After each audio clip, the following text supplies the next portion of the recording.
नमस्कार, यो AB news खबरको संकेत हो। तपाई अहिले एबी न्यूज एट 2 मा हुनुहुन्छ। म एलिजा लामिछाने। प्रारम्भमा मूल खबर। शताब्दी पुरुष सत्यमोहन जोशीको 103 वर्षको उमेरमा निधन। श्रद्धाञ्जलीको लागि पार्थिव शरीर ललितपुर महानगरपालिकामा। जोशीको निधनप्रति राष्ट्रपति, प्रधानमन्त्री तथा प्रमुख दलका नेताद्वारा दुःख व्यक्त। संस्कृतिको क्षेत्रमा जोशीको योगदान सदैव स्मरणीय। 10,000 मिटर दौडमा आर्मीका दीपक अधिकारीलाई राष्ट्रिय कीर्तिमान सहित स्वर्ण। महिला हर्डल्समा पनि जय रानीको कीर्तिमानी। अब खबरको सिलसिला प्रारम्भ गरौं सत्यमोहन जोशीको निधन सम्बन्धी प्रसङ्गबाट। बाङ्मय शताब्दी पुरुष सत्यमोहन जोशीको 103 वर्षको उमेरमा ललितपुर ग्वारको स्थित किस्ट मेडिकल कलेजमा उपचारको क्रममा निधन भएको छ। शताब्दी पुरुष जोशीको आइतबार बिहान 7:09 निधन भएको हो। पिसाब संक्रमण, छाती तथा मुटुको समस्याबाट पीडित उनी पछिल्लो समय डेङ्गुबाट समेत संक्रमित भई असोज 7 गते अस्पताल भर्ना भई उपचारार्थ थिए। उनको पार्थिव शरीरलाई किस्ट मेडिकल कलेजमै राखिनेछ। जोशीले यसअघि आफ्नो शरीर दान गर्ने घोषणा गरिसकेका छन्। आइतबार किस्ट अस्पतालमा परिवार, महानगर र अस्पताल प्रशासन बीच भएको छलफलपछि जोशीको शरीर नजलाउने निर्णय भएको हो। ललितपुरको बखुमबाहालमा विक्रम सम्वत 1977 साल वैशाख 30 गते जन्मिएका जोशी संस्कृतिविदको रूपमा परिचित थिए। उनी 3 पटक मदन पुरस्कार पाउने एक्लो व्यक्ति हुन्। लोक संस्कृति नामक पुस्तकले 2013 सालमा मदन पुरस्कार पाएको थियो। त्यस्तै नेपाल राष्ट्रिय मुद्रा नामक पुस्तकको लागि दोस्रो पटक र कर्णाली लोक संस्कृति पुस्तकको लागि तेस्रो पटक मदन पुरस्कार पाएका थिए। शताब्दी पुरुष सत्यमोहन जोशीको शरीर नजलाउने निर्णय भएको छ। यसअघि नै मृत्युपछि आफ्नो शरीर दान गरिसकेका जोशीको शरीर अध्ययनको लागि केमिकल प्रयोग गरेर राखिने भएको हो। आइतबार किस्ट अस्पतालमा परिवार, महानगर र अस्पताल प्रशासन बीच भएको छलफलपछि जोशीको शरीर नजलाउने निर्णय भएको हो। सम्मान स्वरूप गोपनीयता सहित उहाँको परिवारलाई हामीले आश्वासन गरेका छौँ कि उहाँको शरीरलाई कुनै किसिमको अप्ठ्यारो, कुनै किसिमको चाहिँ मृत्यु प्रदान पनि उहाँको जुन पार्थिव शरीरलाई हामीले सम्मान स्वरूप राख्नेछौँ। किस्ट अस्पतालमा भएको छलफलमा जोशीका कान्छा छोरा डाक्टर पूर्णराज जोशीले आफूहरूको इच्छा परम्परा अनुसार अन्त्येष्टि गर्ने भए पनि बुबाको इच्छालाई आफूहरूले मान्ने जानकारी दिए।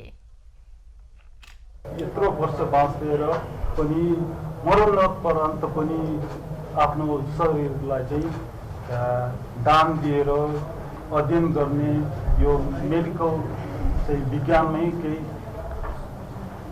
यो विकास हुन केही सहयोग होस् भनेर चाहिँ आफ्नो देह दान गर्ने चाहिँ जुन घोषणा गर्नुभएको थियो, त्यसलाई चाहिँ हामीले परिवारले चाहिँ सम्मान स्वरूप चाहिँ स्वीकार गरेका छौँ। सबलाई अन्तिम श्रद्धाञ्जलीको लागि ललितपुर महानगरपालिका परिसरमा राखिएको छ। ललितपुर महानगर प्रमुख चेरीबाबु महर्जनले जोशीलाई महानगरले सधैँ सम्मानित स्थानमा राख्ने पनि बताए। अहिले हामीले जे जति गरेका थियौँ गऱ्यौँ, अब त्यसको चाहिँ अहिलेसम्म कन्टिन्यू भइरहेकै छ र अब उहाँले यो मुलुकको निमित्त गर्नुभएको, मुलुकको श्रीवृद्धिको निमित्त गर्नुभएको काम कुरोको निमित्त त ललितपुर महानगरपालिका जहिले पनि नतमस्तक भइ नै रहनेछ। परिवार र अस्पतालको सहमतिमा शवमा नसाबाट केमिकल राखेपछि अन्तिम श्रद्धाञ्जलीको लागि महानगर परिसरमा दिउँसो 4 बजेसम्म राखिने निर्णय भएको हो। त्यसपछि शरीर नगल्ने केमिकल प्रयोग गरेर उनको शरीर अध्ययनको लागि राखिने भएको हो। अस्पतालले जोशीको शरीर कसरी राख्ने भन्ने बारे विस्तृतमा अध्ययन गरिसकेको बताएको छ। राष्ट्रपति विद्यादेवी भण्डारीले शताब्दी पुरुष सत्यमोहन जोशीको निधनले मुलुकले एक अभिभावक गुमाएको बताएकी छिन्। सामाजिक सञ्जाल ट्विटरमा उनले मुलुकले एक अथक स्रष्टा एवं अभिभावक गुमाएकोमा पीडाबोध भएको बताएकी हुन्। जोशीका प्रेरणाको स्रोत रहेको समेत भण्डारीले उल्लेख गरेकी छिन्। बाङ्मय शताब्दी पुरुष सत्यमोहन जोशीको निधनबाट मुलुकले एक अथक स्रष्टा एवं अभिभावक गुमाएको पीडाबोध भएको उनको भनाइ छ। त्यस्तै प्रधानमन्त्री शेरबहादुर देउवाले शताब्दी पुरुष सत्यमोहन जोशीको निधनप्रति दुःख व्यक्त गरेका छन्। जोशीको निधनको खबरले आफू दुखी भएको भन्दै प्रधानमन्त्री देउवाले नेपाली संस्कृतिको क्षेत्रमा जोशीले पुर्याएको योगदान राज्यले सधैँ सम्झिरहने उल्लेख गरेका छन्। जोशीको निधनप्रति कला, साहित्य र संस्कृतिको क्षेत्रमा काम गर्ने व्यक्तिहरूले पनि दुःख प्रकट गरेका छन्। यस्तै नेकपा एमालेका अध्यक्ष एवं पूर्व प्रधानमन्त्री केपी ओलीले शताब्दी पुरुष जोशीको निधनप्रति दुःख व्यक्त गरेका छन्। अध्यक्ष ओलीले जोशीको निधनले बितेको शताब्दीसँग आजको पुस्ताले जीवन्त साक्षात्कार गर्ने अवसर गुमाएको उल्लेख गरेका छन्। त्यस्तै नेकपा माओवादी केन्द्रका अध्यक्ष पुष्पकमल दाहालले जोशीको निधनबाट आफू स्तब्ध भएको उल्लेख गरेका छन्। जोशीको सामाजिक क्रियाशीलता विश्वभरिका मानव समुदायलाई उत्प्रेरणाको स्रोत बनेको उनको भनाइ छ। सत्यमोहन जोशी 1977 साल वैशाख 30 गते ललितपुरको बखुमबहालमा बाबु शंकरदास जोशी र आमा राजकुमारीको कोखबाट जेठो छोराको रूपमा जन्मिएका थिए। एक शताब्दी बाँचेका जोशीले नेपाली समाजको लागि थुप्रै गुण लगाएका छन्।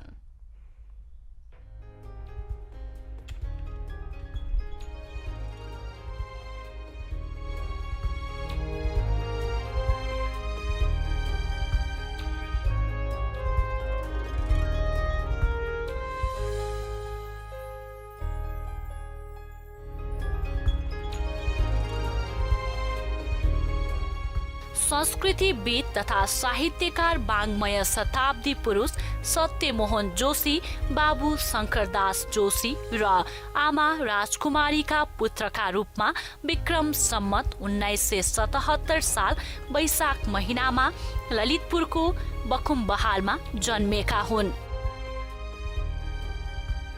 त्रिचन्द्र कलेजबाट स्नातकसम्मको अध्ययन गरेका जोशीले 2000 सालमा औद्योगिक व्यापारिक समाचार संग्रह नामक संस्थामा महिनाको 60 रुपैयाँमा जागिर खान सुरु गरेका थिए।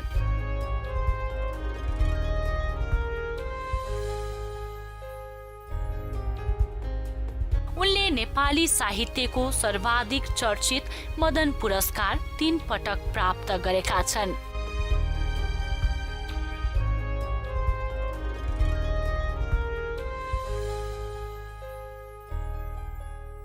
जोशी पुरातत्व र संस्कृति विभागको पहिलो निर्देशक हुन्। जोशीले जानेदेखि र बुझेदेखि संस्कृति र साहित्यको सेवामा आफूलाई समाहित गर्दै आएका छन्। जोशीले कहिले कर्णालीका कुना कन्दरा पुगेर लोक संस्कृतिको केस्ट्रा केलाए, कहिले अरनीको पच्चाप पछ्याउँदै चीनका विभिन्न सहर पुगे, कहिले राष्ट्रिय मुद्राको खोजी अनुसन्धान गरे। जोशीले नेपाली र नेपाल भाषा गरी करिब 70 वटा कृति प्रकाशित गरिसकेका छन्।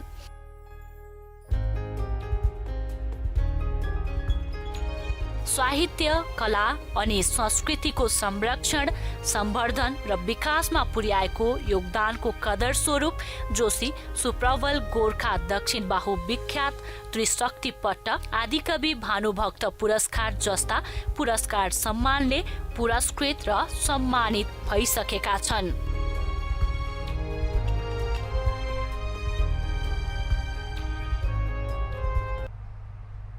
खबरको सिलसिला अझै जारी छ, हामी सँगै रहनुहोला।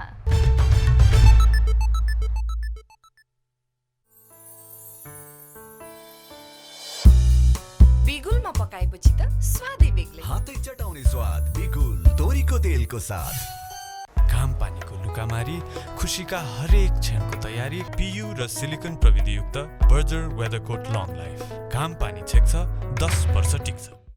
प्याराशुट एडभान्स्ड बेस्ट रोज्नेहरूका लागि। यो 3 तहसम्म गई कपाललाई बनाउँछ भित्रैबाट बलियो, चम्किलो र सुन्दर। प्याराशुट एडभान्स्ड मेरो लागि best. Sure Shot Cash Prize mobile TV ठुलै साइज हरेक हप्ता साइन बाइक रङ धमाका सरप्राइज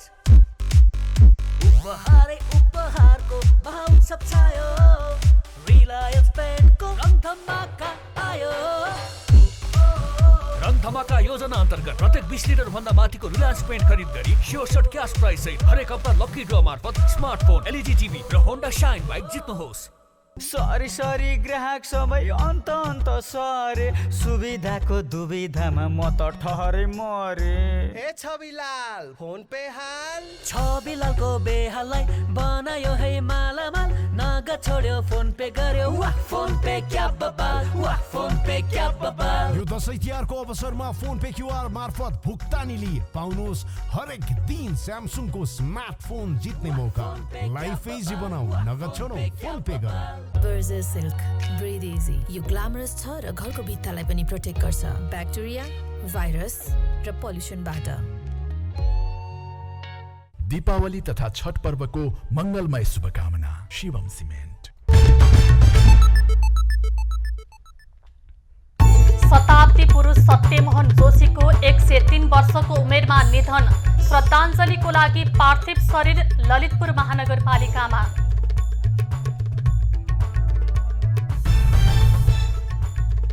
जोशीको निधनप्रति राष्ट्रपति, प्रधानमन्त्री तथा प्रमुख दलका नेताद्वारा दुःख व्यक्त। संस्कृतिको क्षेत्रमा जोशीको योगदान सदैव स्मरणीय। ताइवान चीनको आन्तरिक मामिला भएको चिनिया राष्ट्रपति सीको भनाई। आवश्यक परे बल प्रयोग गर्ने चेतावनी।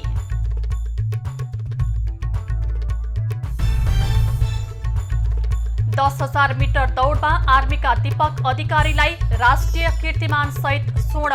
महिला हर्डल्समा पनि जय रानीको कीर्तिमान। र आइसिसी T20 विश्वकपमा नामिबियाको विजय सुरुवात। श्रीलङ्का 55 रनले पराजित।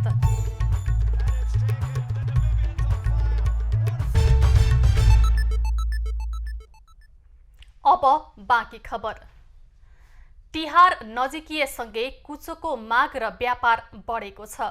लक्ष्मी पूजाको दिन नयाँ कुचोको पूजा हुने र भाइटिकाको दिन पनि कुचोमा राखेर ओखर फुटाउने प्रचलनको कारण तिहारमा व्यवसायीहरूलाई कुचो उत्पादन गर्न भ्याइ नभ्याइ भएको हो।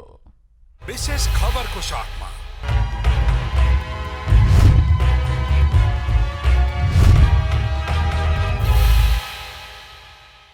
कुचोको माग बढेसँगै व्यवसायीहरूलाई कुचो बनाउन भ्याइ नभ्याइ छ।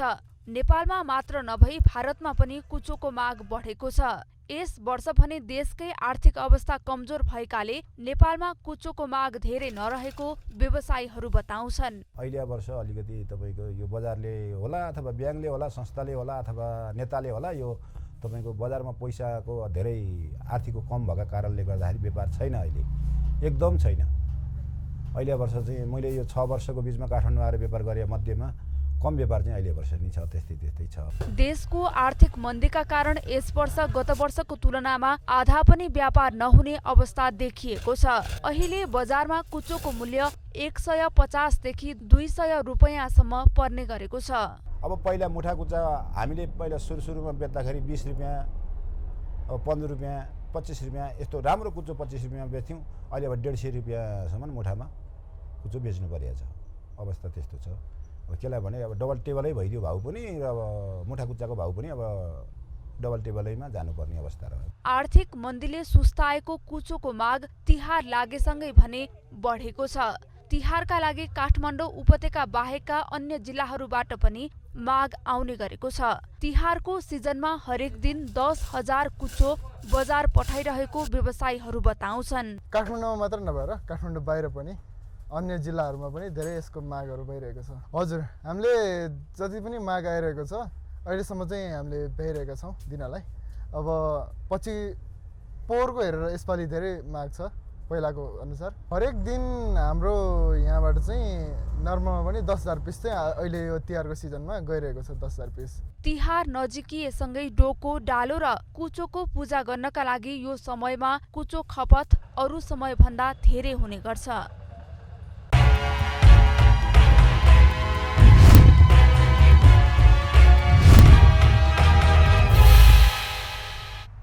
निर्वाचन आयोगले आगामी मङ्सिर 4 गते हुने प्रतिनिधि सभा र प्रदेश सभा सदस्य निर्वाचनको लागि समानुपातिक निर्वाचन प्रणालीतर्फको छपाई भएको मतपत्र प्रदेश नम्बर 1 र मधेस प्रदेशबाट ढुवानी सुरु गरेको छ।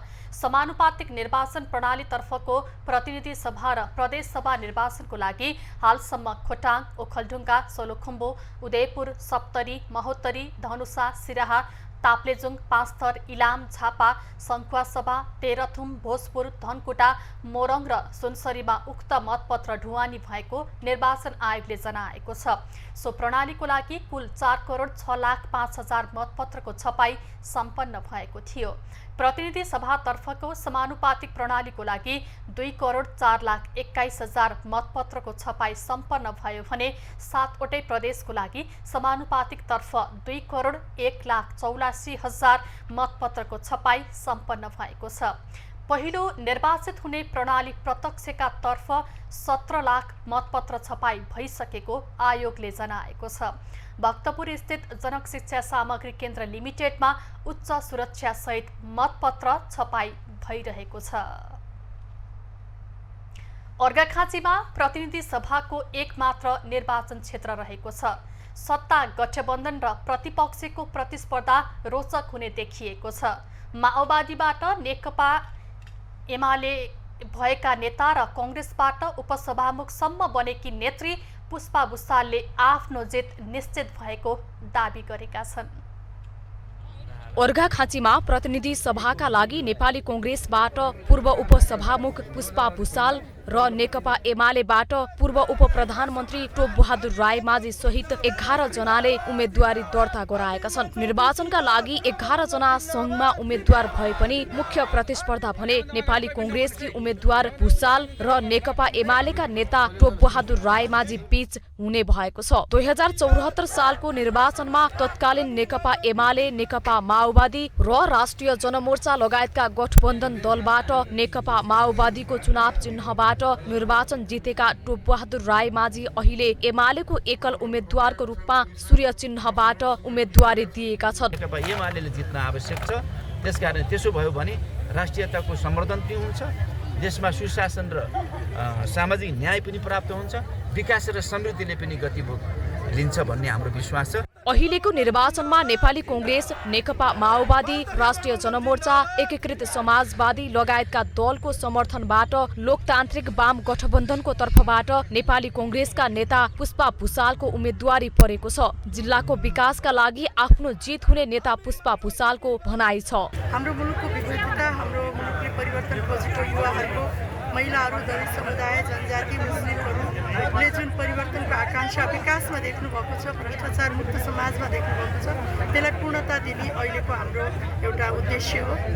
प्रतिनिधि सभाका लागि राप्रपाबाट होम नारायण बेलवासे, राष्ट्रिय स्वतन्त्र पार्टीबाट हरिप्रसाद भुसाल, जसपा नेपालबाट नेत्र बहादुर थापा, हाम्रो नेपाली पार्टीबाट दुर्गा बन्जाडे, नेपाल मजदुर किसान पार्टीबाट सुतेज दुलाल, राप्रपा नेपालबाट अखिल मिया, राष्ट्रिय जनमुक्ति पार्टीका मधु बहादुर सारू लगायत 11 जनाले उम्मेदवारी दर्ता गराएका छन्। प्रतिनिधि सभा र प्रदेश सभा गरी 3 पदका लागि 29 जना चुनावी मैदानमा छन्। प्रतिनिधि सभा तर्फ 12 र प्रदेश सभामा 17 जना रहेका छन्। प्रेम नारायण आचार्य, अर्घाखाँची।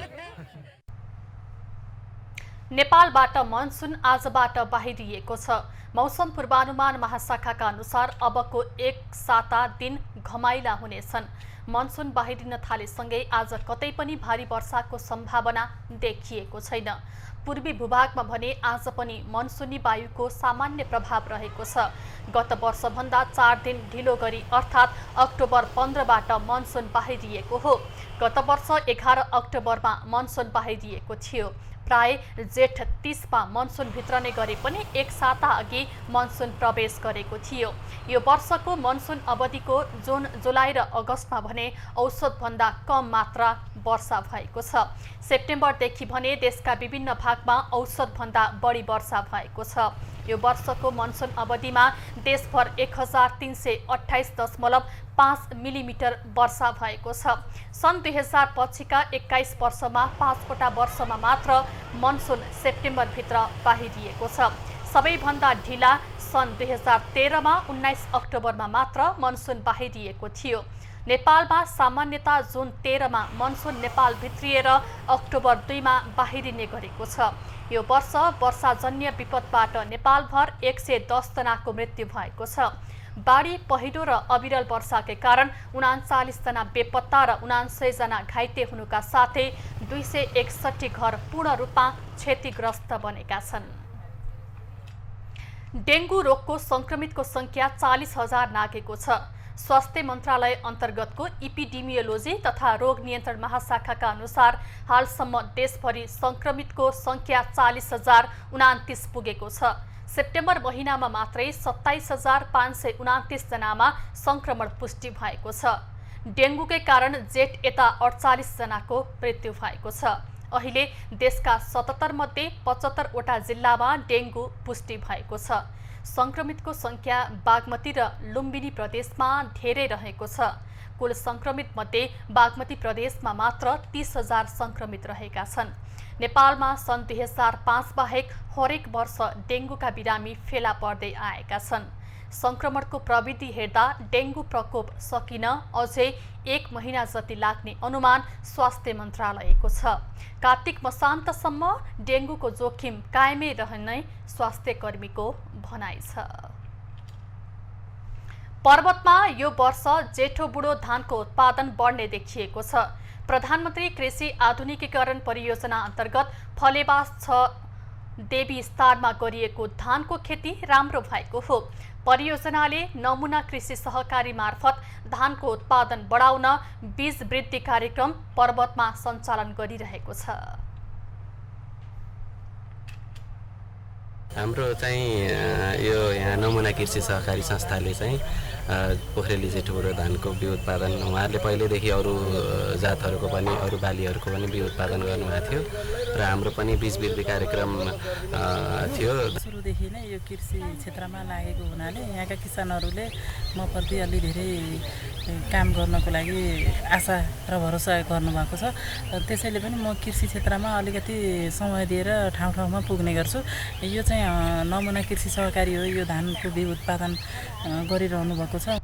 विगतमा मकै, गहुँ र आलुको बिउ नियमित उत्पादन गर्दै आएका फलेवासका किसानले यो पटक जेठो बुढो धान रोपेका हुन्।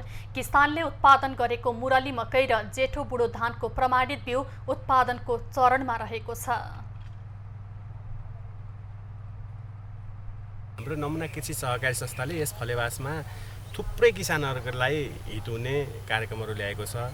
जस्तै अब हामी तपाईँको यो धान अहिले देख्नुभयो कम्तीमा नै 250 रोपनी जग्गाको एउटै प्लेटमा भएको पोखरेल जेठो बुढो धानको बिउ उत्पादन गर्दैछौँ। त्यसै गरी हामी चाहिँ फलेवास नगरपालिकाको चाहिँ ढुवानी अनुदानको रूपमा चाहिँ हामी आलुको बिउ उत्पादन पनि गरेका थियौँ र त्यो आलुको बिउ चाहिँ 100 केजी मूल बिउ र 500 केजी उन्नत बिउ ल्याएर बिउ वृद्धि कार्यक्रम सञ्चालन गरेका थियौँ र हामीसँग चाहिँ 17 क्विन्टल बिउ चाहिँ हामी अहिले कोल्ड स्टोर पोखरामा चाहिँ लगाएर राखेका छौँ र केही दिनपछि हामी बिउ ल्याउने तयारीमा छौँ। यो वर्ष 85 जना किसानले लगाएको धानको बिउ प्रमाणित गरेर किसानलाई वितरणको तयारी छ। सहकारीले गौतम गहुँ 4 मेट्रिक टन, M1 42 आलु 35 क्विन्टल बिक्री गरिसकेको छ। सहकारी मार्फत गाउँका 150 किसान परिवार लाभान्वित भएका छन्। सिन्धुलीको स्थानीय सुनकोशी गाउँपालिका 3 मा रहेको प्राचीन तथा ऐतिहासिक गणेश मन्दिर जीर्ण अवस्थामा रहेको छ। 1 दशक अघिसम्म सो गणेश स्थानमा नियमित पूजा हुने र श्रद्धालु भक्तजनहरूको घुइँचो लाग्ने गरे तापनि अहिले अवस्था नाजुक देखिएको हो।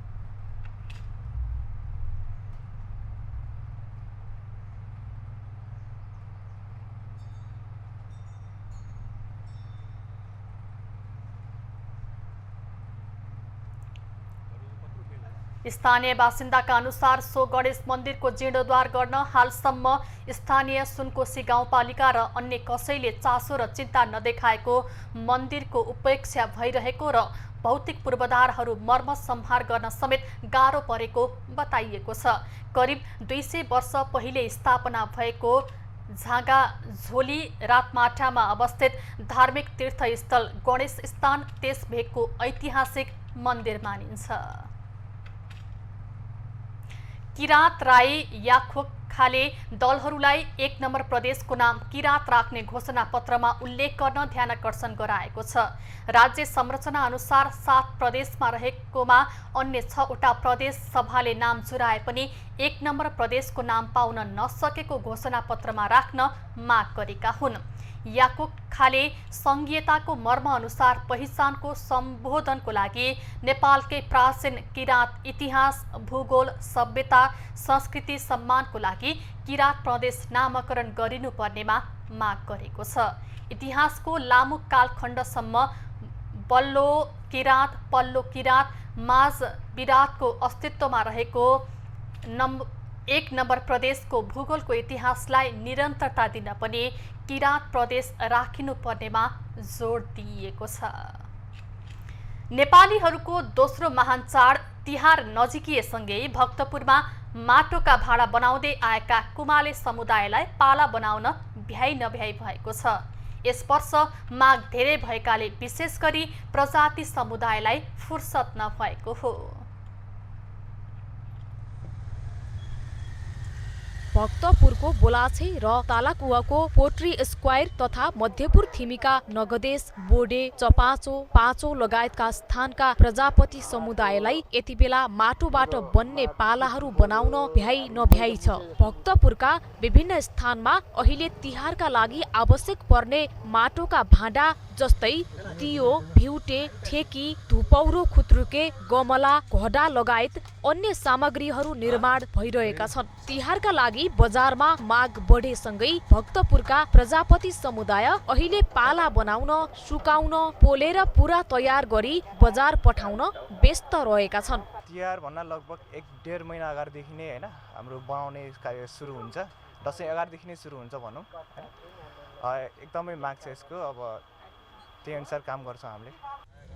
विगतमा एक जनाले 500 देखि 1000 सम्म पाला बनाउने गरेकोमा मेसिनले 2500 सम्म बनाउने गरेको छ। पाला बनाउने मेसिनमा परिवर्तन भए तापनि पाला बन्ने माटो भने पाउन गाह्रो भएको छ। जनसङ्ख्या र जनघनत्व बढेर ठुलठुला घरहरू बनाउन थालेकाले माटोको खानी मासिएका हुन्।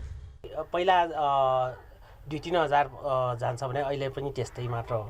पहिला त त्यो घुमाउने हुन्छ हैन, लट्ठीले घुमाउने, अहिले चाहिँ मेसिन। अब आफ्नै काम भएकोले त अलिअलि फाइदा छ, न त छैन। त्यो अर्को काम हेर्दाखेरि फाइदा छैन यसमा।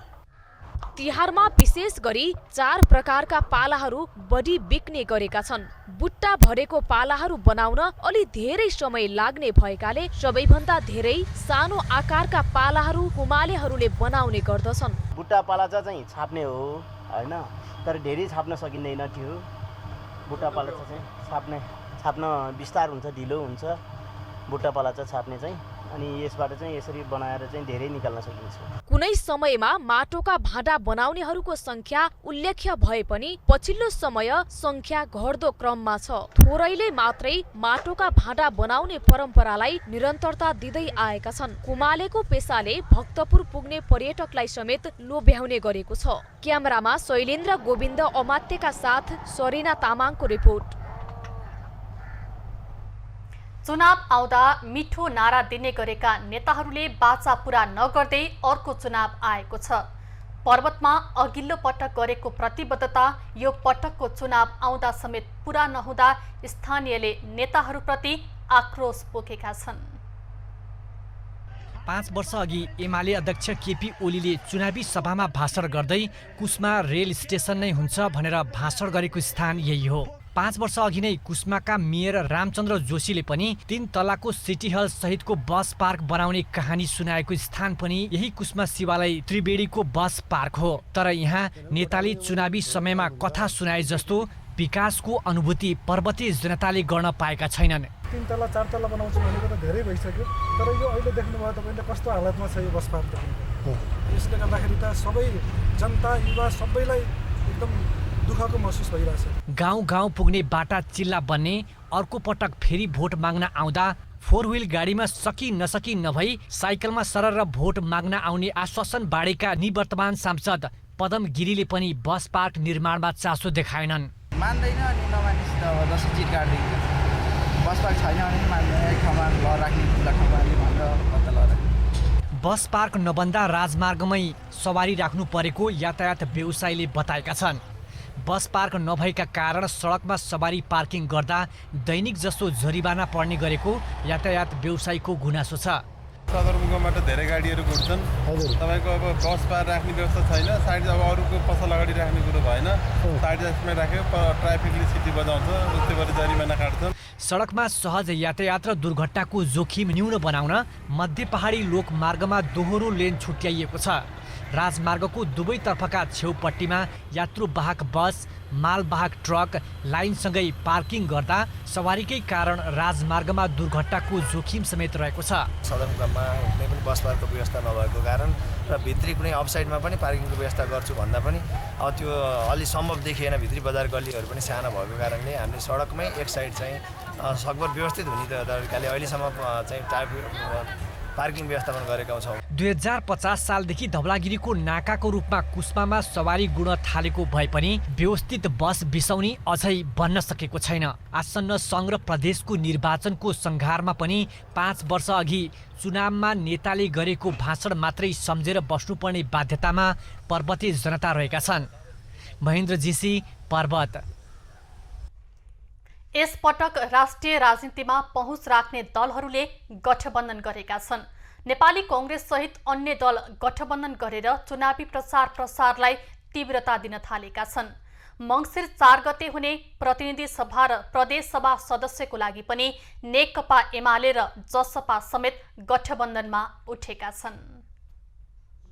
दलको तुलनामा स्वतन्त्र उम्मेदवारहरू बढी भए पनि गठबन्धनबाट उठेका दलले आफ्नो जितलाई सुनिश्चित बनाउन आफ्ना एजेन्डाहरू सार्वजनिक गर्दै निर्वाचन तयारीमा जुटेका छन्। यसै क्रममा नेकपा एमाले र जसपाको गठबन्धनले धरानमा चुनावी तयारीका विषयमा जानकारी दिएका छन्। सुनसरी क्षेत्र नम्बर 1 प्रतिनिधि सभामा उम्मेदवारी दिएका जसपाका नेता अशोक कुमार राई र प्रदेश सभातर्फ कबाट नेकपा एमालेका रमेश बस्नेत र खबाट नेकपा एमालेकै विजय कुमार राईले प्रतिस्पर्धा गर्दैछन्। शनिबार उनीहरूले पत्रकार सम्मेलनको आयोजना गरी राष्ट्रिय राजनीतिको माग अनुसार जसपा र नेकपा एमाले गठबन्धन गरिएको बताएका छन्। अहिलेको राष्ट्रिय राजनीतिमा स्वाभाविक हिसाबले नेकपा एमाले र जसपाले सहकार्य गर्नुपर्ने आवश्यकता देखा परेको हुँदा सो आवश्यकतालाई ध्यानमा राखेर हामीले चाहिँ यो समीकरण बनाएका छौँ। गठबन्धनबाट प्रदेश 1 तर्फ प्रतिनिधि सभा सदस्यका लागि उम्मेदवारी दिएका जसपाका नेता अशोक राईले राष्ट्रिय राजनीतिको आवश्यकता अनुसार गठबन्धन गरेर उम्मेदवारी दिएको बताए। उनले यो गठबन्धन लामो समयसम्म जाने समेत बताए। यस्तै प्रदेश सभा कबाट उठेका एमालेका पुराना नेता रमेश बस्नेतले मुलुकको समृद्धि लोकतन्त्रका लागि पनि गठबन्धन गरिएको बताए।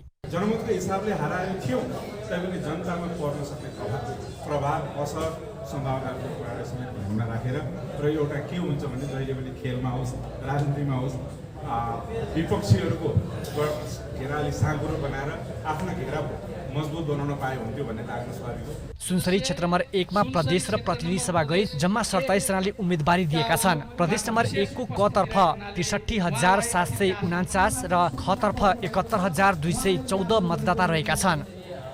विनय प्रधान, धरान।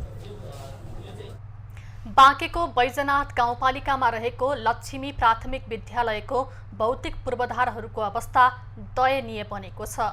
बैजनाथ गुरदयालपुर स्थित श्री लक्ष्मी प्राथमिक विद्यालयको पूर्वाधार स्थापनाको 4 दशकसम्म पनि मर्मत नहुँदा विद्यार्थी जोखिम मोलेर अध्ययन गर्न बाध्य छन्। धरानमा नगर प्रमुख हर्क साम्पाङको सक्रियता सुरु भएको खानेपानी आयोजना निर्माण कार्य विवाद देखिएको छ। वडा नम्बर 4, 13 र 14 का बासिन्दाले उपयोग गर्दै आएको मुहानको पानी 15 मा पनि वितरणको तयारी गरेपछि स्थानीय विरोधमा उत्रिएका हुन्।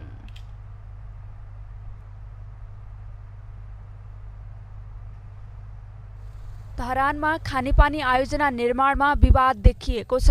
निश्चित वडामा बासिन्दाले उपयोग गर्दै आएको पानी थप वडामा विस्तार गर्न लागिएपछि विरोध सुरु भएको हो। धरान उपमहानगर प्रमुख हर्क साम्पाङले 4, 13 र 14 का स्थानीयहरूको खानेपानीको मुहान शिवजट्टाबाट पानी ल्याएर धरान 15 लाई पानी खुवाउने योजना अगाडि बढाएसँगै स्थानीयहरू आक्रोशित बनेका हुन्। बगिरहेको पानी लान पाउनु भयो उहाँले, तर भालु खोलाको मुहानबाट लाँदा चाहिँ त्यहाँदेखि उँधो चाहिँ कसैको पनि मुहान थापेको छैन। त्यहाँदेखि लाँदाखेरि उहाँलाई सजिलो हुन्छ, पैसा पनि कम किफायतमा हुन्छ। पानी चाहिँ सट्ट लाँदाखेरि अलिकति उहाँलाई चित्त दुखाइ भएको हो होइन। अब यो कुरो त उहाँले पानी नलानु पनि भनेको छ जस्तो लागेन मलाई। पानी लानुपर्छ, किनभने अहिले दीर्घकालीन समस्याको समाधान होइन, यो बर्खाको लागि मात्र हो भने भालु खोलादेखि पानी लैजाऊ। नगर प्रमुख राईले भने धरानको खानेपानी समस्याको दीर्घकालीन समाधानमा लागेको भन्दै विरोध गर्नु आवश्यक नभएको बताएका छन्। यही महिना मात्रै हाम्रो चाहिँ नि थोरैमा पनि 5-6 लाख चाहिँ बिजुलीको बिल बच्छ होला हैन, थोरैमा है। अनि 5-6 लाख रुपियाँ चाहिँ मन्थली हामीले सेभिङ गर्नु भनेको पनि है, त्यो त अन्यत्र हामीले चाहिँ लगानी गर्न सक्ने स्थिति हो नि त। यो कुरालाई चाहिँ तपाईहरुले पनि बुझिदिनुपर्छ। वडा अध्यक्षहरू उपमहानगरपालिकाबाट संस्थागत निर्णय बेगर आफू खुसी काम गर्दै हिँडेको भन्दै रुष्ट भएका छन्। नगरले भने दुवै ठाउँका बासिन्दालाई खानेपानी उपलब्ध गराउने गरी समस्या समाधान गर्ने जनाएको छ। हाल शिवजट्टाबाट ल्याएर वितरण भइरहेको ठाउँमा अवरोध नगरी केही तलबाट धरान 15 मा पानी वितरण गर्ने तयारी गरिएको छ। विनय प्रधान, धरान। हात सफा राख्नु स्वास्थ्यको लागि निकै महत्त्वपूर्ण मानिन्छ। सफा हातले मानिसलाई रोगका संक्रमणबाट जोगाउने काम गर्दछ। तर हात सफा नभएकै कारण विश्वभर विभिन्न रोग तथा संक्रमणबाट लाखौंले ज्यान गुमाउने गरेका छन्। पहिले पनि प्रति वर्ष विश्वभरि 1 करोड 80 लाख बालबालिकाको मृत्यु गराउने एक मुख्य कारण छाडा पखाला नै हो। विभिन्न भाइरसका संक्रमण जस्तै कोरोना भाइरस संक्रमण, छाडा पखाला, हैजा लगायत अन्य संक्रमणका भाइरस हातका माध्यम हुँदै हाम्रो शरीरभित्र प्रवेश गर्ने चिकित्सक बताउँछन्। हातको सफाइमा ध्यान दिने हो भने धेरै किसिमका रोगका संक्रमणबाट बच्न सकिने चिकित्सकको भनाइ छ। विश्व स्वास्थ्य संगठनका अनुसार शौचालय गएपछि, खाना खानु अघि र खाना पकाउनु पूर्व, फोहोर वस्तु छोएमा, जनावरहरू चलाएपछि जस्ता गतिविधिमा अनिवार्य हात धुनुपर्ने जनाएको छ। हात सफाइका लागि सफा पानीको प्रयोग अनि साबुन पानी प्रभावकारी मानिन्छ। साथै हात मिची 20 सेकेन्डसम्म हातका फोहोर तथा कीटाणु जाने गरी हात धुनु आवश्यक छ। स्वास्थ्य तथा जनसङ्ख्या मन्त्रालयका अनुसार साबुन पानीले राम्ररी हात धुँदा छाडा पखाला 30% र श्वास प्रश्वास सम्बन्धी संक्रमण 20% कम हुने जनाएको छ। त्यस्तै हैजा, इबोला, सार्स, हेपाटाइटिस ई र कोरोना भाइरस जस्ता रोगको संक्रमण चक्र तोड्न पनि हातको सफाई महत्त्वपूर्ण हुने मानिएको छ। खबरको सिलसिला अझै जारी छ, हामी सँगै रहनुहोला। अब पालो एबी न्यूज एट स्पोर्ट्सको।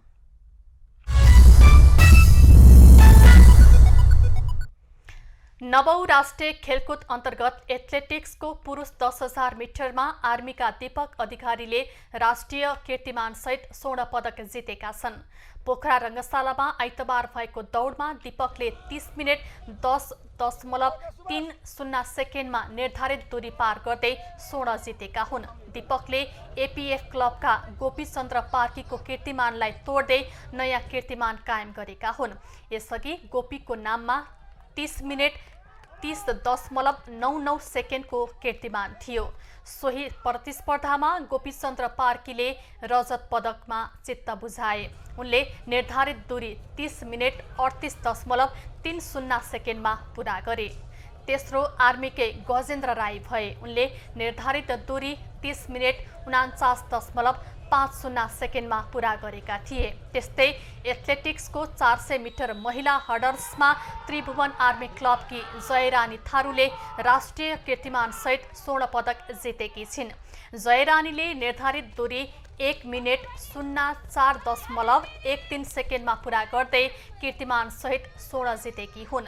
जयरानीले आफ्नै नामको कीर्तिमान सुधार गरेकी हुन्। यस प्रतिस्पर्धामा एपीएफकी भागरथी कुमारी थारूले 1 मिनेट 06.06 सेकेन्डमा पुरा गर्दै रजत जितिन्। एपीएफके कल्पना श्रेष्ठले 1 मिनेट 06.51 सेकेन्डको समय निकाल्दै काँस्य जितिन्। त्यस्तै एथलेटिक्सको फिल्ड इभेन्ट हाई जम्प महिलातर्फ त्रिभुवन आर्मी क्लबकी खगिता सिन्जाली मगरले स्वर्ण जितेकी छिन्। फाइनलमा 1 मिटर 52 सेन्टिमिटर जम्प गर्दै खगिताले स्वर्ण जितेकी हुन्। 1 मिटर 50 सेन्टिमिटर जम्प गरेकी आर्मीकै बिन्दु थनेतले रजत जितिन् र गण्डकी प्रदेशकी सीमा श्रेष्ठले काँस्य जितिन्। श्रेष्ठले 1 मिटर 41 सेन्टिमिटर जम्प गरिन्। 9औं राष्ट्रिय खेलकुद प्रतियोगिता अन्तर्गतको महिला क्रिकेट प्रतियोगितामा विभागीय टोली नेपाल एपीएफ क्लब अपराजित रहँदै सेमिफाइनल पुगेको छ। पोखरामा आज भएको खेलमा यसअघि नै सेमिफाइनल पुगेको नेपाल एपीएफ क्लबले आफ्नो चौथो खेलमा सुदूरपश्चिम प्रदेशलाई 5 विकेटले पराजित गरेको हो। सुदूरपश्चिमले दिएको 93 रनको लक्ष्य पन्छाएको एपीएफले 16औं ओभरको अन्तिम बलमा 5 विकेट गुमाएर लक्ष्य भेट्यो। एपीएफको जितमा इन्दु वर्माले 45 बनाइन्। ज्योति पाण्डेले 11 रन जोड्दा रोमा थापाले अभिजित 11 रन बनाइन्। सुदूरपश्चिमका लागि स्नेहा महरा, अनु कडायत, मनिषा चौधरी र डली भट्टले समान 1-1 विकेट लिए। पहिले ब्याटिङ गरेको सुदूरपश्चिमले 20 ओभरमा 7 विकेट गुमाएर 92 रन बनाएको थियो। सुदूरपश्चिमको लागि रितु कनौजिया 5 रन तथा रुबी पोदारले 23, स्नेहा महराले 18 र कप्तान बिन्दु रावलले 8 रन जोडिन्। एपीएफका लागि नेरी थापा, इन्दु वर्मा र सुषमा श्रेष्ठले समान 1-1 विकेट लिए। जितसँगै एपीएफ 4 खेलमा 8 अङ्क जोड्दै समूह एबाट समूह विजेताको रूपमा सेमिफाइनलमा प्रवेश गरेको छ। सुदूरपश्चिम भने 4 खेलमा 2 अङ्कका साथ चौथो स्थानमा रहँदै प्रतियोगिताबाट बाहिरिएको छ। समूह एबाट सेमिफाइनल पुग्ने अर्को टोलीको टुङ्गो आजै बागमती प्रदेश तथा मध्य प्रदेश बीचको खेलबाट तय हुनेछ। समूह बीबाट भने समूह विजेताका रूपमा पुलिस क्लब र उपविजेताका रूपमा लुम्बिनी प्रदेश सेमिफाइनल पुगिसकेका छन्। महिला क्रिकेटमा 9 टोलीको सहभागिता रहेको छ। सहभागी टोलीलाई 2 समूहमा विभाजन गरिएको छ। समूहको शीर्ष 2 टोलीले सेमिफाइनलमा स्थान बनाउनेछन्। अब पालो खास खबरको।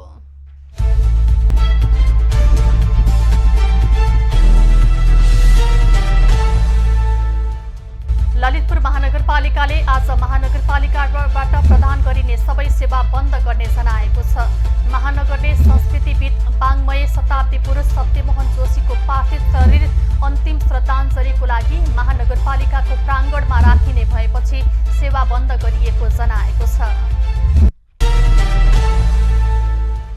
सत्तारूढ गठबन्धनले काठमाडौँमा आज प्रशिक्षण कार्यक्रमको आयोजना गरेको छ। काँडाघारी स्थित शुभश्री पार्टी प्यालेसमा सत्तारूढ गठबन्धनले संयुक्त प्रशिक्षण दिन लागेका हुन्।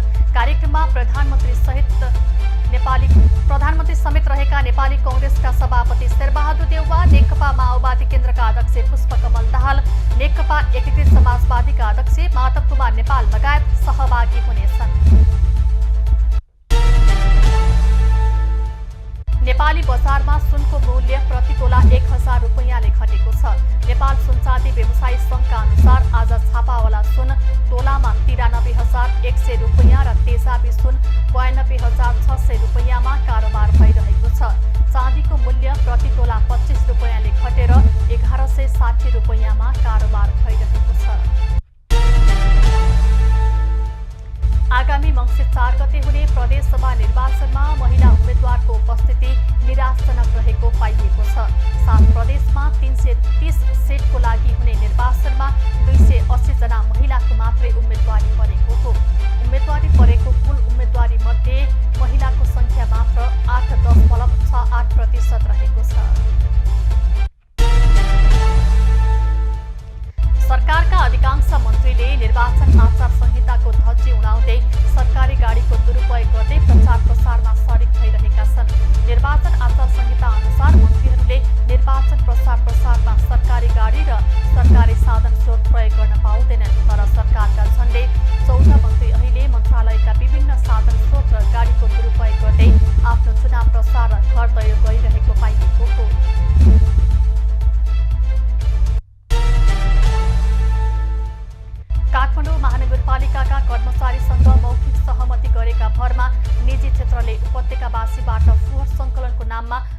वसुलिरहेको पाइएको छ। फोहोर व्यवस्थापनको नाममा उपत्यका र बनेपा नगरपालिकाबाट करिब 2 लाख घर परिवारबाट मासिक 12 देखि 15 करोड रुपैयाँ उठ्ने गरेको छ। तर त्यो रुपैयाँ उठाउने प्रक्रिया र व्यवस्थापनका विषयमा न त कुनै कानुनी प्रक्रिया छ न त कुनै हिसाब किताब महानगरले नराखेको पाइएको छ।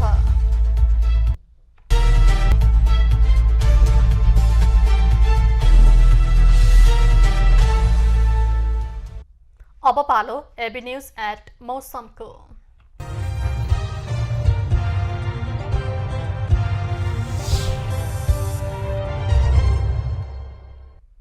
हाल सुदूरपश्चिम र कर्णाली प्रदेशका पहाडी भूभागमा आंशिक बदली रही बाँकी भूभागहरूमा आंशिक बदली देही मौसम सामान्यतः सफा रहेको छ। अपराह्न सुदूरपश्चिम र कर्णाली प्रदेशका 1-2 स्थानमा मेघगर्जन सहित हल्का वर्षाको सम्भावना रहेको जल तथा मौसम पूर्वानुमान महाशाखाले जनाएको छ। काठमाडौँ उपत्यकाको आजको अधिकतम तापक्रम 28 डिग्री सेल्सियस र न्यूनतम तापक्रम 16 डिग्री सेल्सियस बीच रहने अनुमान गरिएको छ। आज सूर्योदय बिहान 6:05 भयो भने सूर्यास्त साँझ 5:34 हुनेछ। आज देशभरको मौसम कस्तो रहला त हेरौं देशका विभिन्न स्थानको अनुमानित मौसमी अवस्था।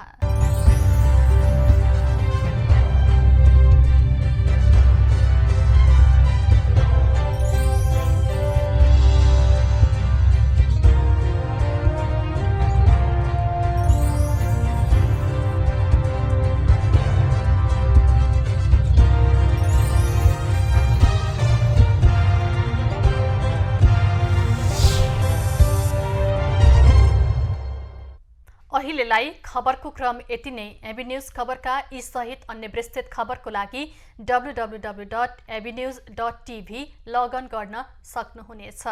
युट्युब, फेसबुक र ट्विटरमा पनि हामीलाई फलो गर्न सकिनेछ। खबरभित्रको खबरको लागि हेर्दै रहनुहोला एबी न्यूज खबर। नमस्कार।